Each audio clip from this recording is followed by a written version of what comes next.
কি অবস্থা তোমার? আমি তোমাকে বলেছিলাম না, তুমি যদি আমাকে রেখে কখনো চলে যাও আমি একদম নিঃস্ব হয়ে যাব,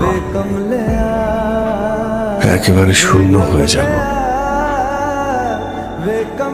তোমাকে একটা প্রশ্ন করি, আমার না খুব জানতে ইচ্ছে করে যে তোমার মনের ভিতরে আমার জন্য কি একটুও ভালোবাসা কি অবশিষ্ট নেই?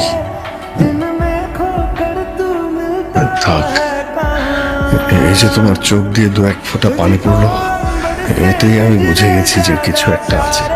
অসুবিধা নেই, বিশেষ করো এটা দিয়ে আমি সারাটা জীবন কাটিয়ে দিতে পারবো, আমার আর কিছু লাগবে না।